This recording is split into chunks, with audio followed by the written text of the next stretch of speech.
sacerdotes, todos vocês. Queridos, nos dado a oportunidade para trazer uma palavra. Eu quero trazer aqui uma palavra de Deus, que Deus colocou em meu coração. Eu não estou um pouco cansado ainda da viagem de uma maratona grande que vim. Então o carro vai começar, né? De hoje para amanhã esquenta mais. Então tenham uma paciência comigo hoje, mas eu queria que vocês abrissem as vossas Bíblias. Nos dado a oportunidade para trazer aqui uma reflexão da palavra de Deus no tema escolhido, não é? Nós falaremos durante esses dias, hoje e amanhã, sobre este tema. Apocalipse capítulo 22, versículo de número 20. Apocalipse capítulo 22, versículo de número 20. E vê também, né, o pastor Luiz, essa pessoa maravilhosa, é uma bênção. Apocalipse capítulo 22, versículo 20, é o tema do congresso, que diz assim: aquele que testifica estas coisas diz: certamente cedo venho. Amém. Ora vem, Senhor Jesus. Queridos, abra também a sua Bíblia, por gentileza, parafrasearmos esse texto.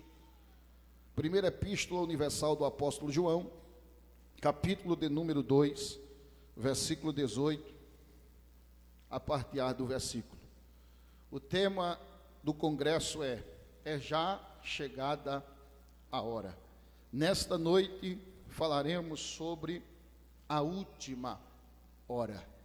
É o tema da mensagem desta noite. Primeira Epístola Universal do Apóstolo João, capítulo 2, versículo 18. Filhinhos, é já a última hora.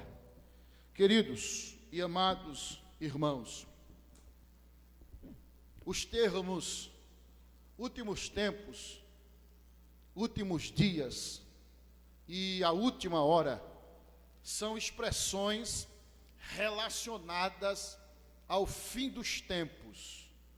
A expressão últimos tempos compreende o período de tempo que vai da ascensão de Cristo no Monte das Oliveiras, conforme está escrito em Atos, capítulo 1, do versículo 8 ao versículo de número 12, até a sua segunda vinda em glória.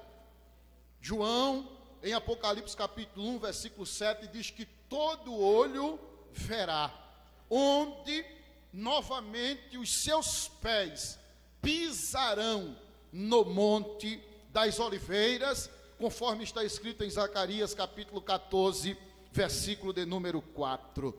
A expressão últimos dias refere-se à era atual da igreja, culminando com o arrebatamento dessa igreja. E é notório a todos que estão me ouvindo, me assistindo, que nós estamos vivendo os últimos dias da igreja aqui na terra. É notório a todos que a qualquer momento nós ouviremos o clamor. E que clamor é esse? Evangelho segundo escreveu Mateus, capítulo 25, versículo de número 6. Aí vem o noivo, saí-lhe ao encontro. Glória a Deus.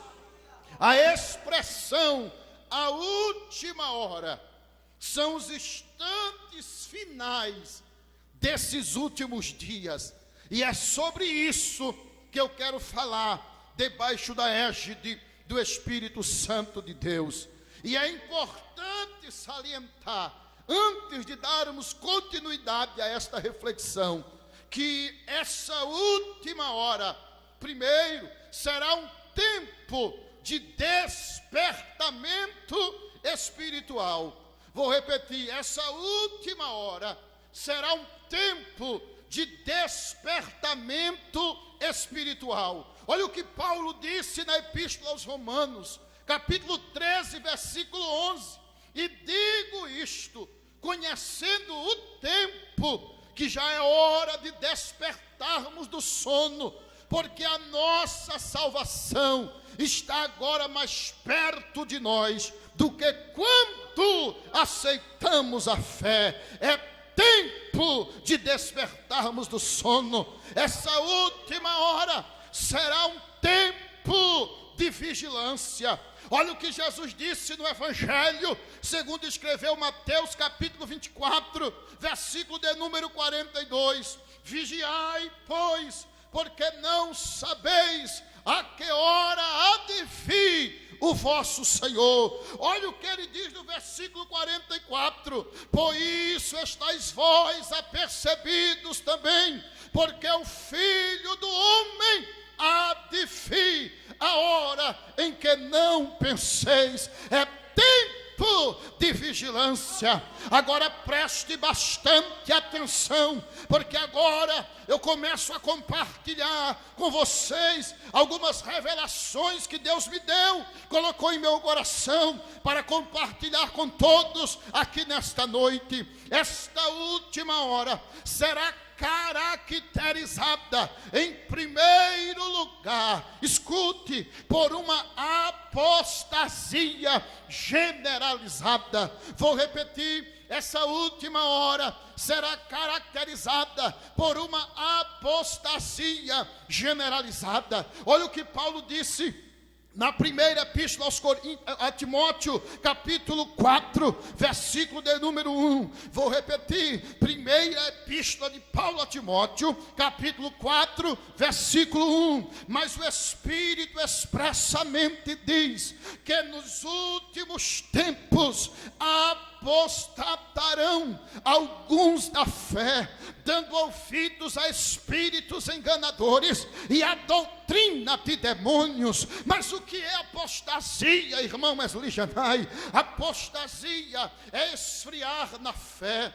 Apostasia é afastar-se da fé. Apostasia é o abandono público e consciente da fé. É como dizem alguns autores bíblicos, é um adultério espiritual. E essa apostasia generalizada será causada, em primeiro lugar, pelo aumento, pelo crescimento do pecado. Olha o que Jesus disse em Mateus capítulo 24, versículo de número 12. E por se multiplicar a iniquidade, o amor de muitos esfriará. Uma das causas desta apostasia é o crescimento do pecado. Em segundo lugar, a segunda causa dessa apostasia é o aparecimento de zombadores e escarnecedores. Olha o que Pedro disse na segunda epístola, capítulo 3, versículos 3 e a parte A do versículo 4. Sabendo primeiro isto, aleluia, escute, que nos últimos dias virão escarnecedores, andando segundo as suas próprias concupiscências, desejos, e dizendo: onde está a promessa da sua vinda?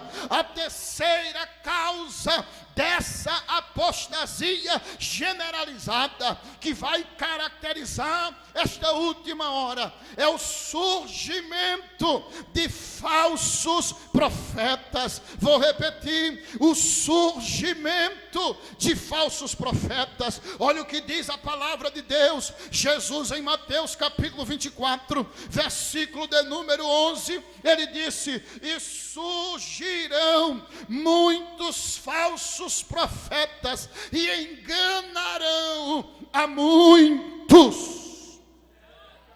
Vou mais adiante, primeira epístola de Paulo a Timóteo, capítulo 4, versículo 2. Eu vou citar o versículo 1 que eu acabei de citar, mas o Espírito expressamente diz que nos últimos tempos apostatarão alguns da fé, dando ouvidos a espíritos enganadores e a doutrina de demônios. Agora preste atenção, olha o que diz o versículo 2: pela hipocrisia de homens que falam mentiras, tendo cauterizada a sua própria consciência. Escute por gentileza, quando eu leio o texto de Lucas, o Evangelho segundo escreveu Lucas, capítulo 22, versículos 61 e 62, aquele texto em que Pedro nega Jesus 3 vezes e depois o galo canta,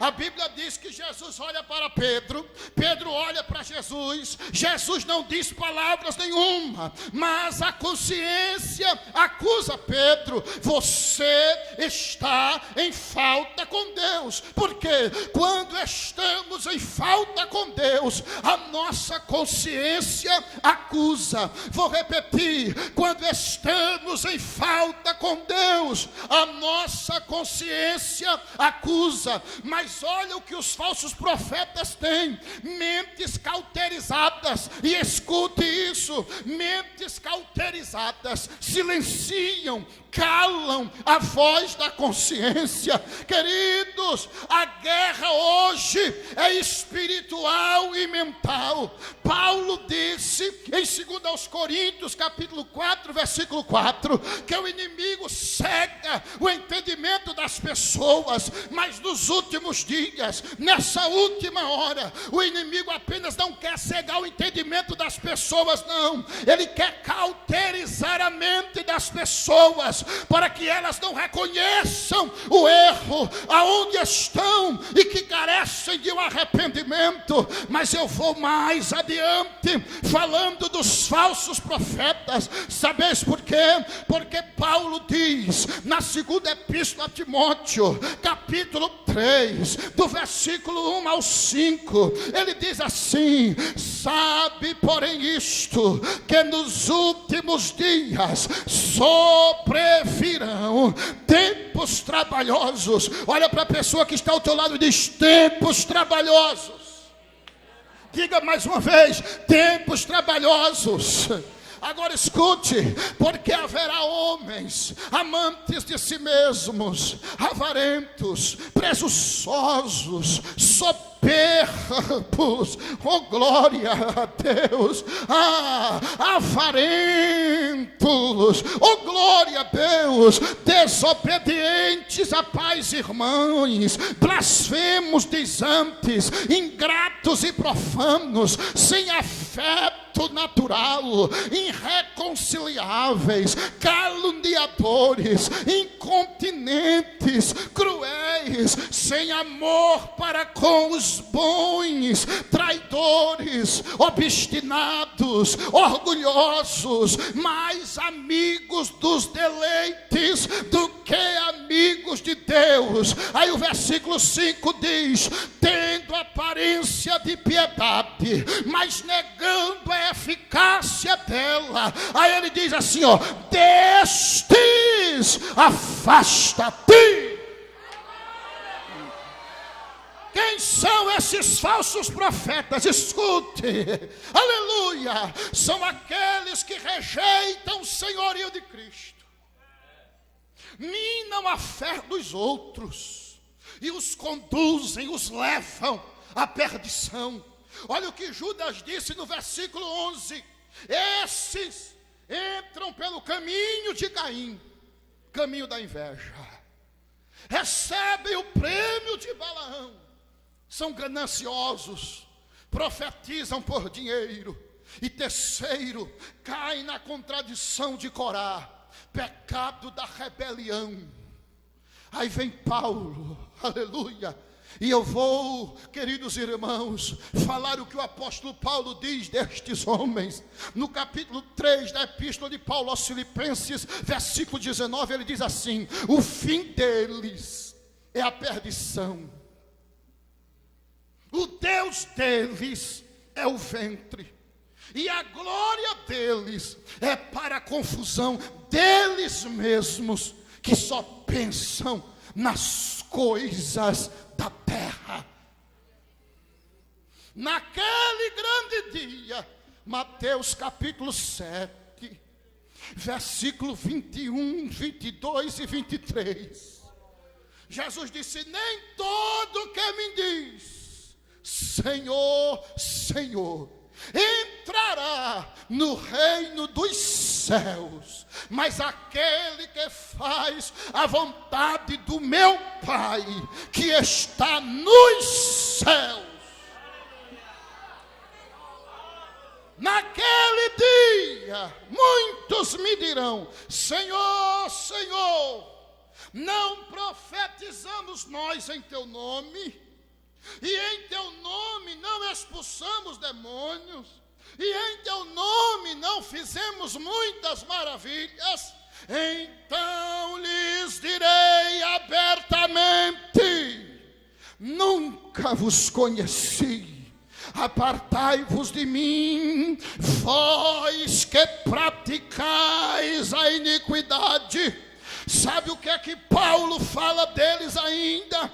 2 Timóteo capítulo 3, versículo 9, a parte A: não irão, porém, avante. Na nova tradução, na NVI, a nova versão internacional, na NTLH, a nova tradução na linguagem de hoje diz: não irão longe. Na tradução da Bíblia denominada Viva diz: não escaparão impunemente. Jesus está vindo aí. E sabe como é que a Bíblia chama esses falsos profetas? A Bíblia chama esses falsos profetas de falsos cristos, falsos mestres, falsos apóstolos, agentes de Satanás, precursores do anticristo, criaturas aleivosas, obreiros da iniquidade, irresponsáveis e traiçoeiros, cobiçosos, astuciosos. Sabe como a Bíblia os chama? A Bíblia chama eles de bêbados, de profetas loucos e insensatos, de imorais e profanos, de raposas do deserto, de lobos cruéis, de lobos devoradores, de obreiros fraudulentos, de falsos doutores, de animais irracionais,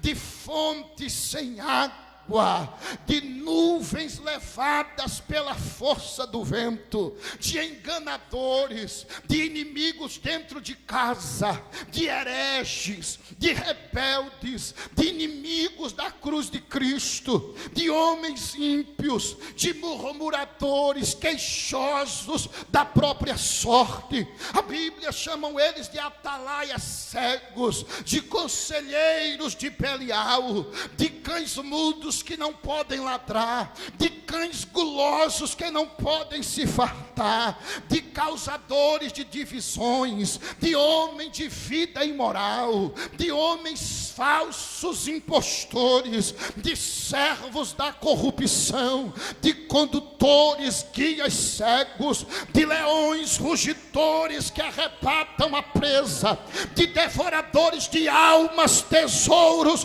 e coisas preciosas, de falsificadores da palavra. Sabe por que eu estou citando isso? Porque Deus colocou uma segunda revelação em meu coração, na contramão desses falsos profetas. Nesta última hora, Deus vai fazer algo grande que vai marcar esta geração.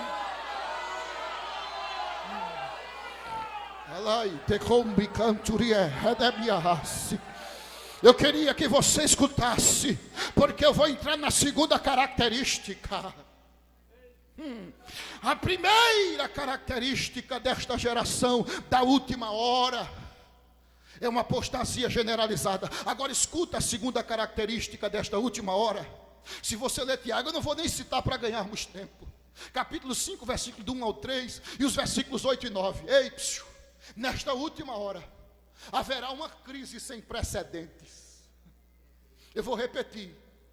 Nessa última hora, haverá uma crise sem precedentes.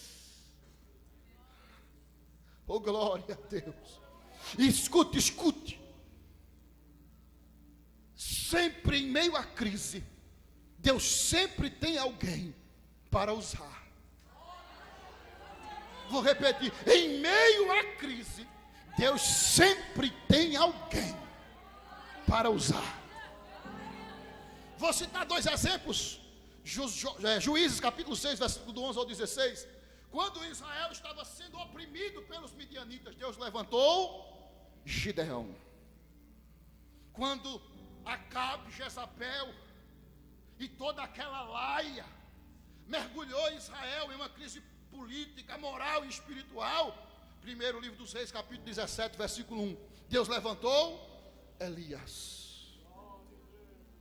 Quando Israel, no tempo de Saul, mergulha em uma crise semelhante, Deus levantou Davi.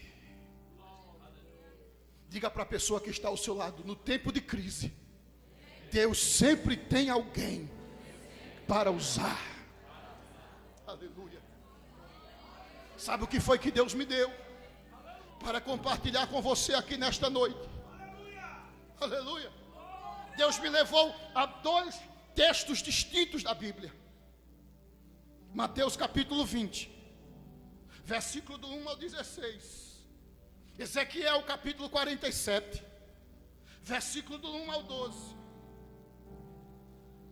Mateus capítulo 20, versículo do 1 ao 16, fala da parábola dos trabalhadores da vinha.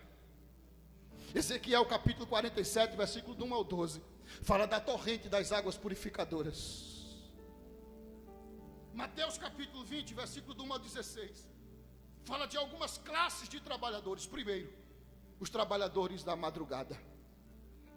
Sabe quem são os trabalhadores da madrugada? Os profetas e patriarcas.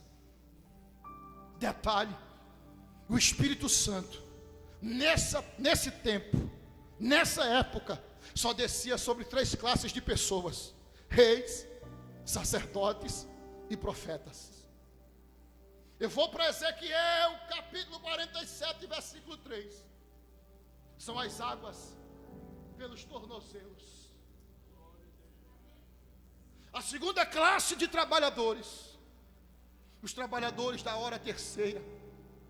Sabe quem são os trabalhadores da hora terceira? A igreja primitiva.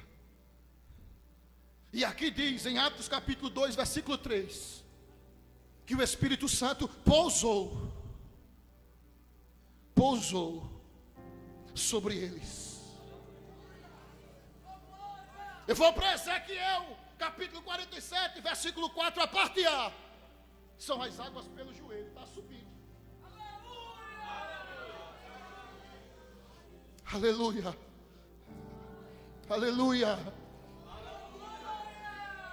Os trabalhadores da hora sexta. Quem são? Os samaritanos. Quando Jesus transforma a mulher samaritana em uma missionária. E aqui não tem Espírito Santo. Os trabalhadores da hora nona. Quem são? Os gentios. Em Atos capítulo 10, versículo 44. Aqui o Espírito Santo não pousa. Aqui o Espírito Santo ele cai. Aleluia. Talvez já me ouviram falar sobre isso.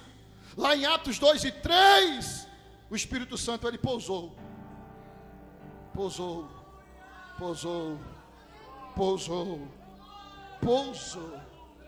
Atos 10 e 44, ele cai. Olha o que é cair, ó. Ele chega fazendo barulho.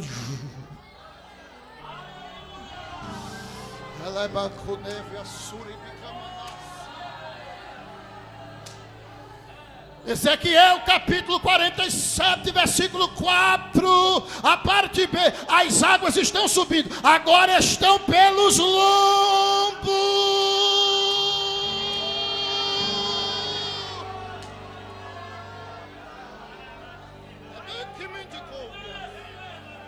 Aleluia. Ali fala de outra classe de trabalhadores. Eu quero me prender a ela. são os trabalhadores da 11ª hora. Quem são os trabalhadores da 11ª hora? Por gentileza, sem dizer nada, olha para a esquerda e olha para a direita.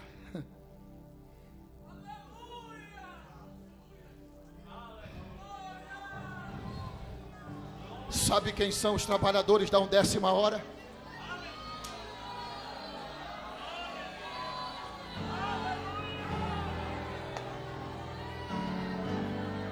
E eu tenho que dizer o que está reservado para esses trabalhadores da 11ª hora.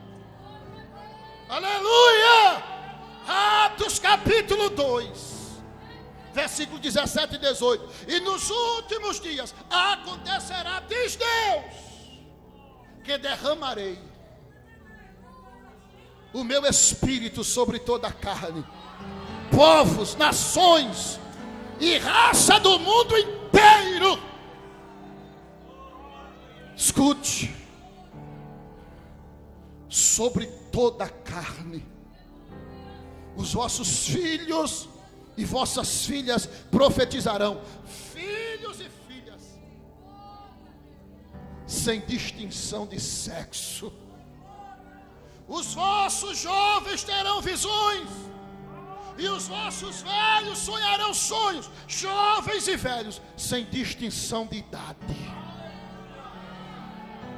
Versículo 18: e também do meu espírito derramarei sobre os meus servos e servas naqueles dias, e profetizarão, servos e servas sem discriminação social. Aí eu volto para o versículo 17: derramarei. E derramar aqui, eu já disse, não é o que alguns pregam dizendo é abrir a torneira grande, não. Derramar aqui é quebrar o cano e deixar o azeite descer.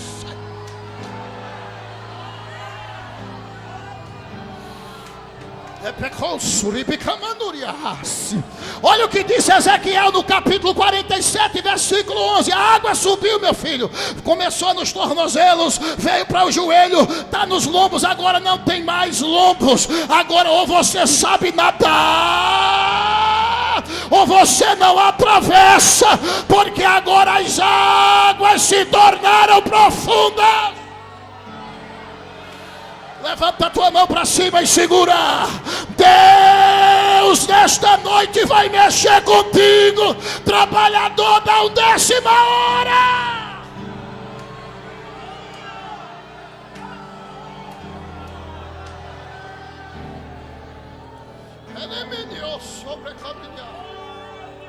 Eu creio assim.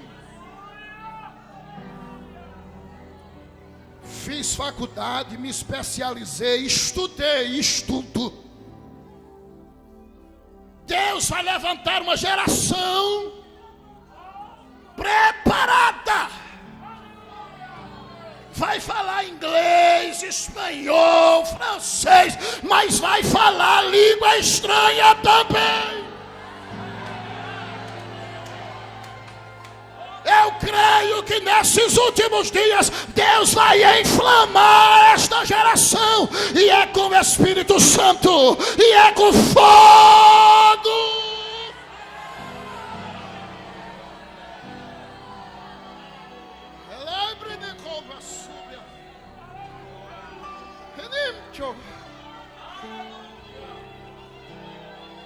Eu queria que você meditasse Ezequiel 47, versículos 7, 8 e 9.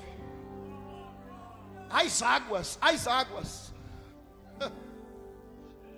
elas agora se tornaram em um ribeiro.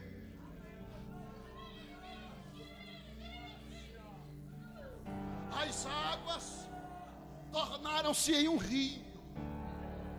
E agora a Bíblia diz que por onde esse rio passava, sabe como é o nome desse rio? Rio da vida. Por onde esse rio passava, havia vida. Havia vida. Havia vida. Porque o rio simboliza a vida que vem de Deus e as bênçãos que fluem do seu trono. Escute. versículo de número 7. Aleluia. A Bíblia diz que por onde esse rio passava, havia abundância de árvores. Nas margens desse rio, de uma e de outra banda. Escute, para você entender a revelação de Deus. Se você ler o Salmo 1, versículo 3, o justo é comparado à árvore plantada junto a ribeiros de água. Mas sabe o que o Espírito Santo colocou no meu coração?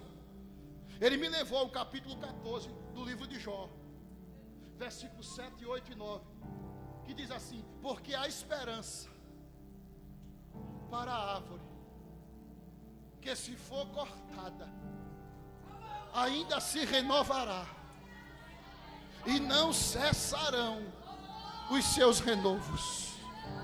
Se envelhecer na terra a sua raiz, e morrer o seu tronco no pó, aí ele diz: ao cheiro das águas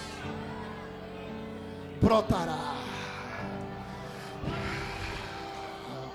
Shalai, Opica, Súria, Ripio, Amente.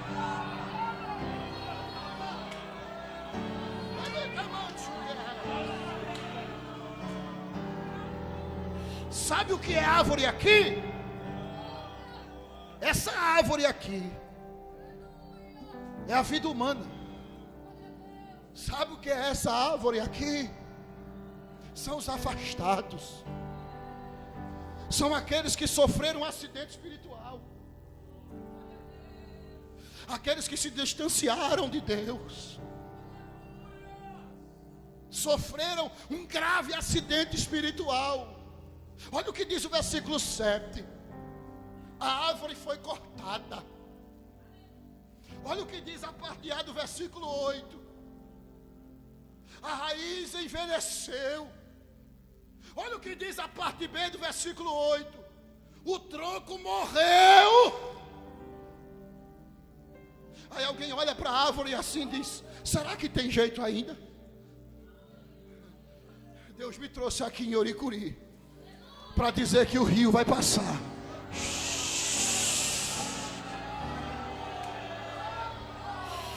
Sobrecandia. Ah, será que tem jeito? Tem, porque o rio de Deus vai passar na cidade de Oricuri.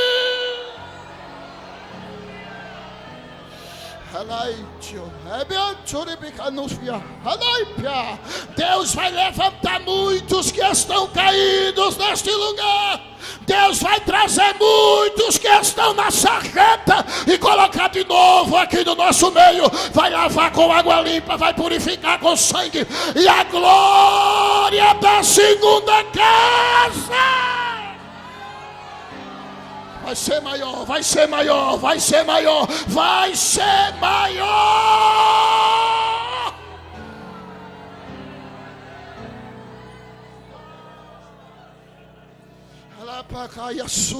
Eu estou sentindo a presença de Jesus aqui.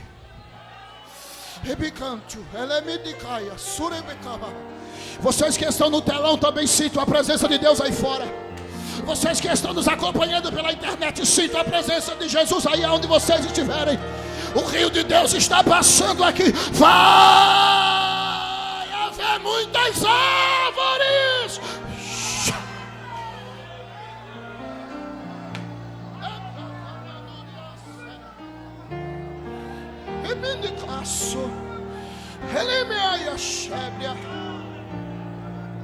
Olha o que o Senhor está dizendo no meu coração, pastor. Jesus chegou e a figueira não deu fruto. Alguém disse: amaldiçoa, porque é estéril.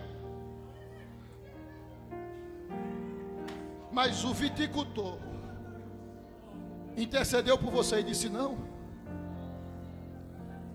faz o seguinte, Jesus, cava ao redor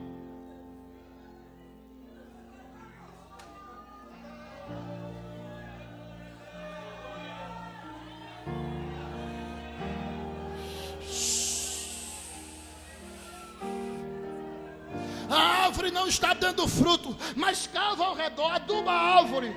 Depois de um ano,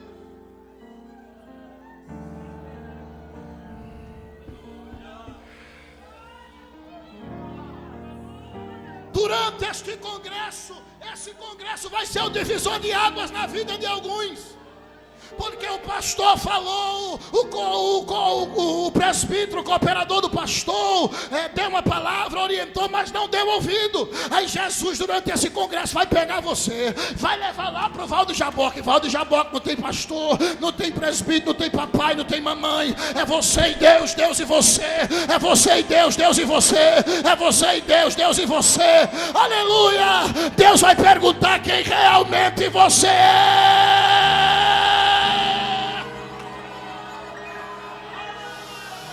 Depois desse 17º congresso de jovens, alguns vão sair assim, ó.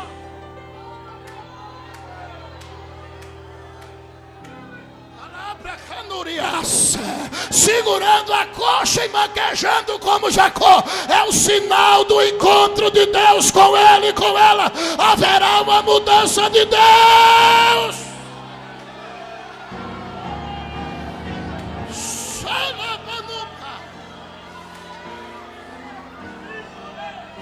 Comece a sentir a presença. Coloque a mão no ombro desse irmão que está ao seu lado aí. Coloque a mão no ombro dele. Sinta a presença de Jesus aí. Sinta a presença de Jesus aí. Sinta a presença de Jesus aí.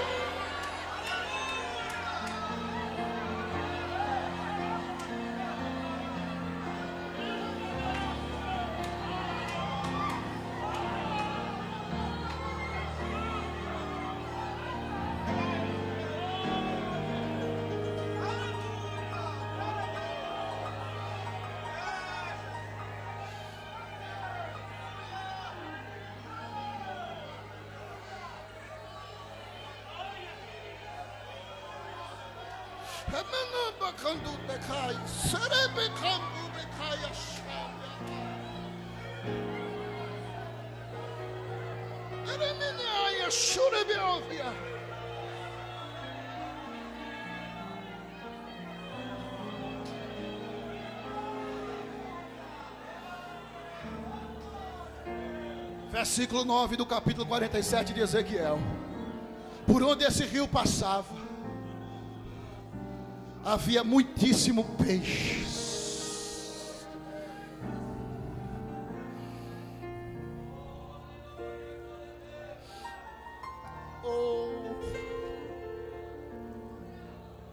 O peixe, Mateus capítulo 4, versículo 19, é o maior símbolo da vida humana. E é interessante que o versículo 9, versículo 10, diz que haverá muitas espécies de peixe. Deus não tem preconceito, não. Deus não faz acepção de pessoas, não. Vai vir magro, vai vir gordo, vai vir branco, vai vir preto, vai vir rico, vai vir pobre. A rede vai passar e é rede de arrasto. Se você ler a última parte do versículo 10, diz assim: em multidão excessiva. Eu vou repetir: em multidão excessiva. Peixe de toda espécie, em multidão excessiva. Deus vai colocar na mão de uns rede, na mão de outros tarrafa, na mão de outros, como na minha, anzol, pequeno de piaba, mas pega. Mas quando o rio passar, os peixes chegarão.